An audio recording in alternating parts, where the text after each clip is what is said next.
Você conhece alguém que é viciado em comida? Será que isso existe mesmo? É desculpa, hein? Bem, primeiro precisamos entender que vício e compulsão não são a mesma coisa, viu? A gente entende como vício aquela ação descontrolada, quando a pessoa já não consegue mais ter controle sobre a comida. Passa de todos os limites saudáveis. Já no caso da compulsão, a pessoa come e não se sente saciada, e ela come cada vez mais e mais. Todo mundo já exagerou alguma vez na quantidade que comeu, não é mesmo? Ou eu, então, várias vezes.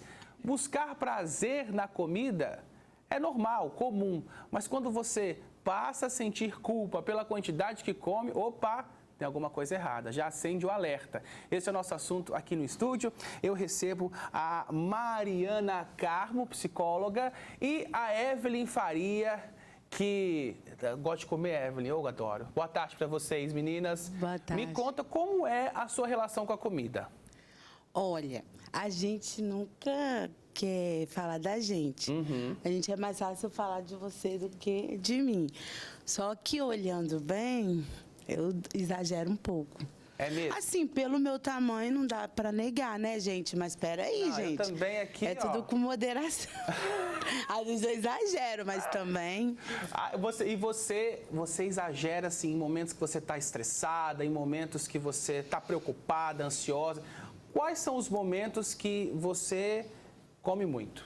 Olha, quando eu tô todo final do mês, sem brincadeira, porque eu tenho algumas dívidas para pagar, eu não estou trabalhando. Às vezes eu faço algo, né, algum serviço extra, assim, mas, né, aí eu fico muito ansiosa e eu gosto de doce. Ai, que Eu delícia. também, doce o tempo todo, eu amo doce. E aí você desconta na comida? Sim, aí depois eu me arrependo, todos os dias eu me cobro. Estamos da mão aqui, estamos juntos sempre. Mariana, por que a gente desconta frustrações, ansiedades, nervosismos na comida, né? Por que essa válvula de escape é na comida? Olha, esse é um tema muito interessante, né? É comum, sabe? Que é comum a gente descarregar as emoções na comida. A gente aprende desde pequenininho. A criança cai, chora, o pai vai lá, consola com doce ou conforta com a comida. Então, essa é uma relação que a gente aprende desde a nossa infância. Só que, à medida que a gente faz isso com muita frequência ou usa somente a comida para lidar com essas emoções, como a ansiedade, o estresse, os problemas financeiros, a gente acaba desenvolvendo uma relação disfuncional, acaba gerando um problema com a comida. E aí, muitas pessoas, às vezes, têm essa sensação de estar viciadas, né? E os que mais são recordes, né? São doces, açúcar, chocolate. E também tem algumas pessoas que desenvolvem isso com a comida também. É importante deixar, assim, bem claro que, nas evidências, a gente não tem um consenso de que açúcar vicia. A gente não pode afirmar isso. Porque a açúcar, ela vai chegar no nosso cérebro, a gente vai comer, vai ter aquele prazer ali momentâneo. Então, ele age no nosso cérebro bem semelhante com as substâncias, né, que causam vício. Mas ela não altera essa via cerebral. Então, a gente não pode afirmar que açúcar causa uma dependência, um vício. A única do gênero alimentício, a única substância do gênero alimentício que pode causar essa dependência é a cafeína. A cafeína, sim, pode causar essa dependência, um padrão semelhante com, por exemplo, cocaína e outros tipos de drogas. Mas açúcar, não. Porém, a gente tem essa sensação de não consigo me controlar. Principalmente, né, depois do almoço, a gente tem aquela necessidade de comer um docinho quase que irresistível, não é mesmo? É verdade. Isso acontece muito porque a gente aprendeu, a gente fez isso várias vezes. Estou triste, como um docinho, estou triste, como um docinho. Então, o nosso cérebro, ele é esperto, né? Ele aprendeu que, eu tive aqui um alívio, então ele passa a pedir isso constantemente. E dá para desaprender? Essa é a boa notícia. Diferente das substâncias químicas ou de vícios, com a comida dá para a gente desaprender, sim. Aí, é bom, Temos, né? um bom caminho. Maravilha! Olha só, temos que chamar mais uma pessoa para nossa conversa, a Pamela Florido, que há 2 anos fez cirurgia bariátrica. Boa tarde, Pamela. Como era a sua relação com a comida e o que mudou após a cirurgia?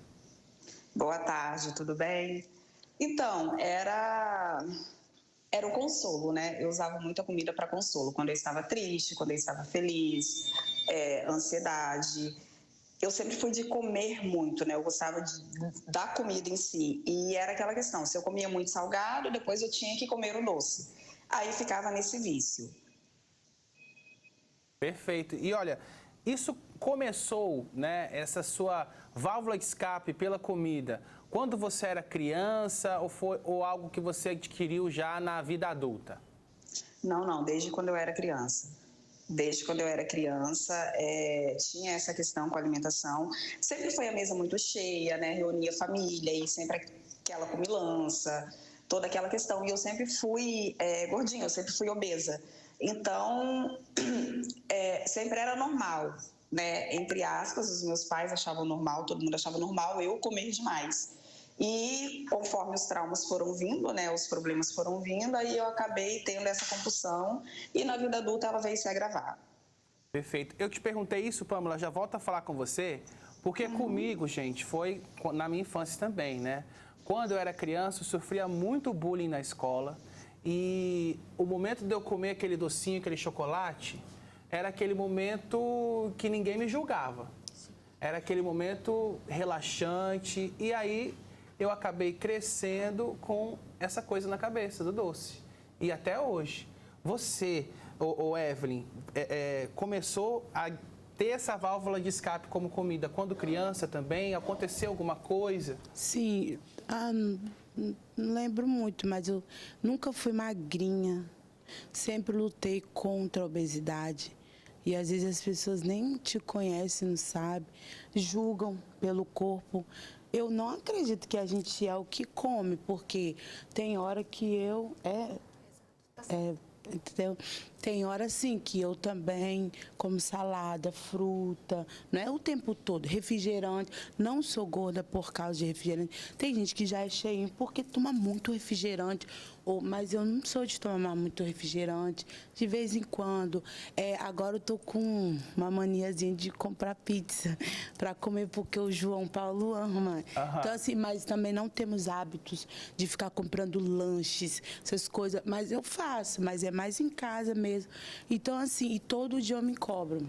Sim. Não vem falar, aceita como você é, porque eu tô aqui, mas eu tô desconfortada. A gente tem que falar. Porque, a barriguinha é uma coisinha. Só que, em nome de Jesus, eu vou vencer a obesidade. Eu vou vencer em nome de Jesus. Claro, sabe por quê? E eu tô falando com tanta tranquilidade, isso que eu passei na minha infância, na escola, porque para mim já é um fato superado, Mariana. Já fiz muita terapia, já passei por isso e agora consigo me controlar melhor, apesar de adorar um docinho. E a Evelyn falou uma coisa que é a questão do você é o que você come. É isso mesmo ou isso é apenas um jargão? São aqueles jargões que generalizam, colocam todas as coisas em um único pacote, né? A obesidade, ela é multifatorial. Ela não é somente pelos hábitos alimentares. E você sabia que uma pequena parcela, cerca de 15% das pessoas obesas têm compulsão alimentar. O que quebra esse mito de que a pessoa é obesa, ou toda pessoa obesa tem compulsão alimentar, né? Ou que a obesidade deriva exclusivamente dos seus hábitos alimentares. Não somente. E a pessoa não é só o que come, né? A obesidade, ela tem multifatores como fatores endocrinológicos, metabólicos, e a pessoa ela precisa ser assistida como um todo. Mas também os hábitos alimentares podem levar. Imagine uma pessoa com compulsão alimentar todos os dias, chega em casa após o trabalho, come uma quantidade muito grande, sente essa sensação de falta de controle. Isso, com o passar do tempo, pode levar, sim, à obesidade, mas é preciso separar os dois diagnósticos. Não necessariamente um está ligado ao outro. Ô, Pamela, depois da cirurgia bariátrica, você mudou totalmente a sua relação com a comida, até porque, após a cirurgia, fisicamente, você não consegue mais comer o que comia antes. Sim, eu mudei 100%. Hoje eu evito comer fora. Eu passo, todo final de semana eu faço as minhas marmitas da semana, tanto do almoço quanto da janta. Eu passo umas 3 ou 4 horas na cozinha, né, e deixo tudo preparado. Às vezes antigamente eu tinha com uma frequência maior, mas às vezes rola um episódio assim de compulsão. Eu gravo, né, quando acontecem essas coisas eu costumo gravar para eu deixar registrado, porque uma coisa que eu tenho muito, eu repito direto, eu falo que Eu sei de onde eu saí, eu sei para onde eu não quero voltar. Então, assim, eu tenho vídeos, eu sentada após a janta, de madrugada, eu sentado no chão da minha cozinha comendo. E logo depois bater aquela culpa, sabe? De você ter, né? Tido essa compulsão, mesmo, enfim, você fazendo aquilo naquele momento sendo um certo tipo de consolo. É um sentimento muito estranho que a gente tem, só quem tem compulsão sabe, né? Mas eu mudei totalmente a minha alimentação. Nossa, drasticamente. Que bom, Pamela. E aquela coisa, sempre a mente vigilante o tempo todo, até o fim da vida, não tem jeito, viu? É isso aí, porque é o que eu sempre falo, né? A doutora Thaí, ela pode confirmar. A obesidade, ela não tem cura, ela tem controle. Isso. Então, hoje eu não estou obesa, mas eu sou uma pessoa obesa. Se eu não me cuidar, eu volto. Pamela, entendeu? Obrigado pela sua participação Por conosco nada. aqui no Fala Espírito Santo, compartilhando a sua história. Uma boa tarde para você. Boa tarde. E as pesquisas comprovam que os alimentos industrializados podem viciar. Olha só o que diz a nutricionista Daniela Alencar. Eles precisam ter um tempo de prateleira maior. Então, neles são utilizados aditivos químicos, conservantes, preservantes, corantes, que prejudicam muito a nossa saúde e vão atrapalhar o nosso organismo como um todo, aumentando o risco de doenças cardiovasculares, do diabetes, aumentando a inflamação, prejudicando, por exemplo, quem tem doença autoimune, afetando na sua fertilidade. Então, ele vai ter uma ação sistêmica muito importante. A nossa orientação, né, como nutricionista, é que você sempre faça o consumo de comida de verdade, de vegetais, legumes, frutas, coisas que a própria terra, né, traz pra gente, que se a gente for na feira, a gente encontra, né, com mais frequência, num preço até mais acessível. Uma alimentação natural está cada vez mais difícil com a rotina do dia a dia que as pessoas têm. Mariana, por que as pessoas precisam ter uma válvula de escape nesse dia a dia, nessa rotina de hoje? Nós estamos falando de uma dessas válvulas, que é a comida. Sim. Porque é desconfortável, né? Sentir ansiedade, estresse, preocupação com os boletos, com as tarefas, com os filhos em casa, agora que estão em épocas de férias escolares.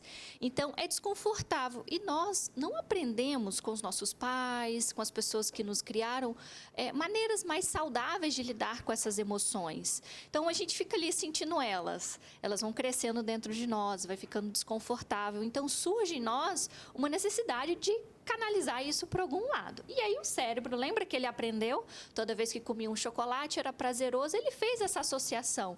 Logo, então, ele passa a querer aquele doce, né? Aquele chocolate que é tão prazeroso. Só que a gente acaba usando isso porque a gente não sabe lidar com essas emoções de uma forma saudável. E aí é na terapia que eu vou trabalhar com essa pessoa, para que ela aprenda a lidar com a ansiedade, aprenda a lidar com o estresse de uma maneira mais saudável. E eu falo que sem que a comida seja a única. A gente pode comer o chocolatinho em paz, desde que ele não seja sempre a única forma ou que a gente coma ele de uma forma descontrolada. Minha amiga Evelyn, é muita terapia, tá? Ó, tô falando que eu fiz muita, faço, não tem jeito.